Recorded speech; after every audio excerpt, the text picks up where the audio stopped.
গতকালও আপনারা দেখেছেন শপথ গ্রহণ অনুষ্ঠানে কিভাবে বিপুল পরিমাণে লোক সমাগম হয়েছে বিবেকানন্দ ময়দানে, এবং সেখানে আপনারা দেখেছেন মানুষ এত সুশৃঙ্খলতার সাথে সেখানে বসেছিল, কোনো ভাষণবাজি হয়নি, শুধুমাত্র আমাদের ভোট টেকিং সেরেমনি ছিল সেটা দেখার জন্য।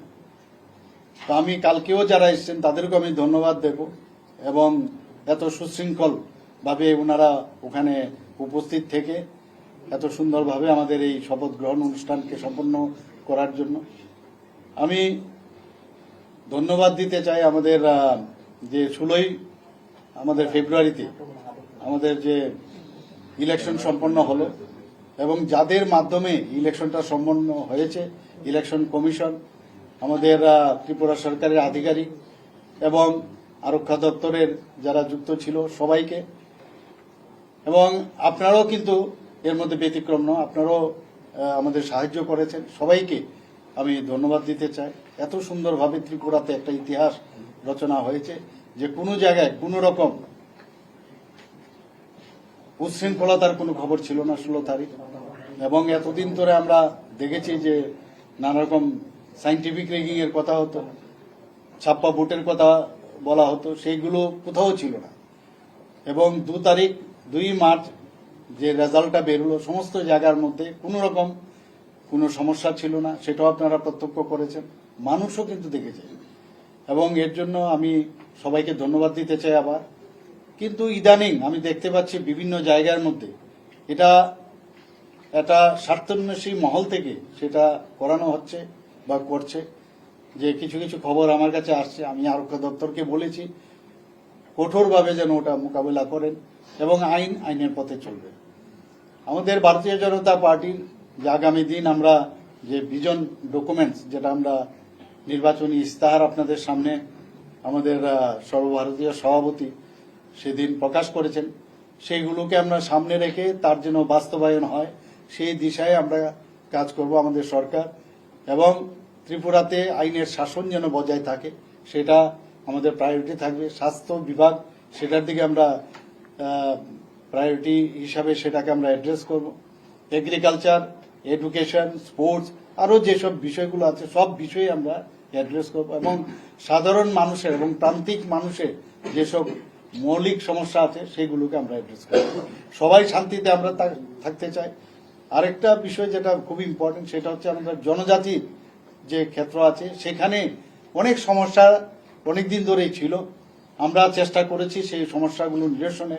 আগামী দিন আমরা সেইগুলোর দিকে আরো বেশি করে যাতে জনজাতি এলাকা এবং জনজাতি ভাই বোনদের যাতে ওনাদের উন্নতি হয় সব দিক দিয়ে সেই চেষ্টা আমরা করব। আর্থসামাজিক এবং সামাজিক উন্নয়ন হয় সেই দিশায় আমরা কাজ করব।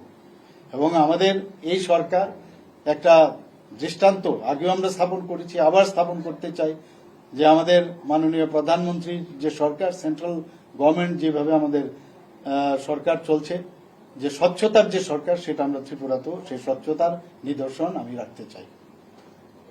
ধন্যবাদ। সদস্যদের বৈঠক হয়েছে, কি বিষয় নিয়ে আলোচনা হয়েছে? আমাদের মেইন 2-3টি বিষয়ে কথা হয়েছে, যে সেটা হচ্ছে প্রোটেম যে স্পিকার, সেটার বিষয়ে আজকে ডিসিশন হয়েছে। মাননীয় বিনয় ভূষণ দাস যে আমাদের এমএলএ আছেন পানিসাগরে, ওনাকে প্রোটেম স্পিকার করা হয়েছে। তো বাকি আমাদের মেইন এই বিষয়টার জন্য আমাদের আজকের আলোচনা, এবং আগামী দিনে আমাদের ভোটন অ্যাকাউন্ট যেটা হবে ফিনান্সের উপরে সেই বিষয়ে আজকে কথা হয়েছে। দপ্তর বন্টন কি হয়েছে? দপ্তরের মধ্যেই আমরা ঘোষণা করব, 1-2 দিনের মধ্যে হয়ে যাবে সেটা।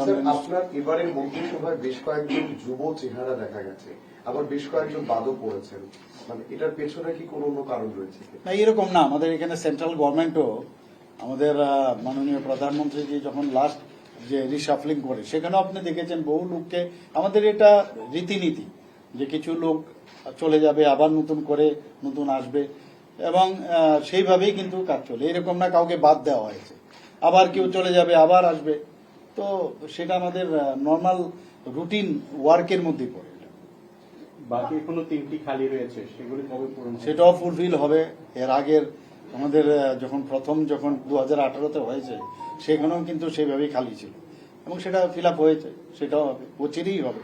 গতকাল কিপরা মোসার সাথে বৈঠক ছিল এবং বৈঠক শেষে বলা হয়েছিল যে পরবর্তী সময় মুখ্যমন্ত্রীর নেতৃত্বে আলোচনা হবে জনজাতির কল্যাণে। মূলত কি ইস্যু উঠে এসেছে, সমস্যার কথা বারবার বলা হচ্ছে, কি সমস্যা উঠে এসেছে? না, নিশ্চয়ই আমরা তো বারবার বলছি যে জনজাতিদের জন্য, জনজাতিদের উন্নয়নের জন্য যে কেউ আমাদের কাছে আসতে পারে, সে বিরোধী দলেরই হোক, যে দলেরই হোক, তাদের উন্নতি হচ্ছে আমাদের মেইন প্রায়োরিটি, এবং আমরা সেই জায়গাটাকে প্রায়োরিটি